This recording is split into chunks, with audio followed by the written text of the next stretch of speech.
Obviously, some people don't like it. That's I'm fine. gonna. I mean, I'm a bit squeamish about the violence myself, but I will have to check it out just for you. There are, I believe, the cast.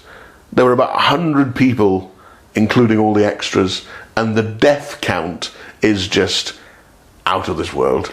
It's truly, I can't remember what the figure is, but it's just almost like the third act is like just the amount of fake blood flying around, and it's just like, come on, and it just keeps going, and it's so brutal, and it's amazing.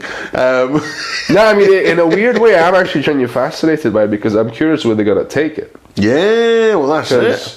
Obviously, they're up in the ante, and they're kind of building this universe, you know, and it makes sense from what they've established and what they've announced, you know. So you got the Winnie the Pooh gang, you've got Bambi, you've got Pinocchio. You said you've got, what was the other one?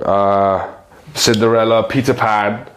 And to be fair, a lot of these, they lend themselves to horror. There's horror elements in the original tales, as you said yourself.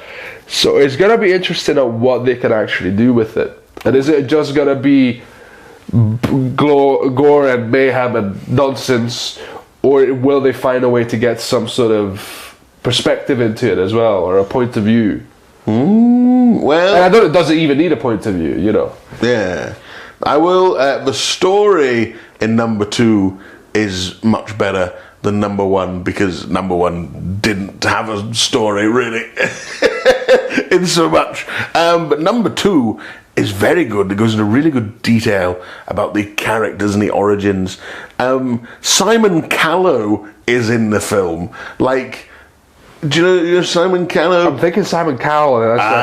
He's like one of these proper old classic English actors. He's been in everything. He's been in like 4 Weddings and a Funeral. He's one of these guys where he's like, he is... I'm going to see him and be like, oh, yes. Simon Callow. But I'm blanking right now. He's just up there with all the old... Like, he's up there with like Ian McKellen, Patrick Stewart. Right, okay. So, you know, he's that level of British theatre actor. So they went all out. Like, they're taking this very seriously. There's a lot of heart and a lot of... Like, apparently he just sits about and goes, well, I've got an afternoon, let's do a film, and we'll just do weird moments. But he like threw himself into this. He does this very good Scottish accent, like proper West Coast. Like you're like, oh, that's good, Simon. Like normally someone doing a Scottish accent is cringe, but I'm trying my best though. But I was watching it, I was excuse me, pal. And he's like really good. I was like, oh my god, I believe he could be a wee Scottish guy from the West Coast. And he comes in and he does like a lot of the kind of like backstory. He tells a lot of the plot, and he's just like in another actor's hands. That would have been like... It would have been like, okay, here we go. Here's the exposition dump. But he just, he's chewing it up and he's rubbing, and he's just like, oh, fantastic. It's Simon Callow. It's fantastic. So that's amazing. People freak out when they hear he's in it. Like, what? Simon Callow? Eddie McKenzie's in it as well. Come on now. Don't forget about the real stuff. It's a huge cast.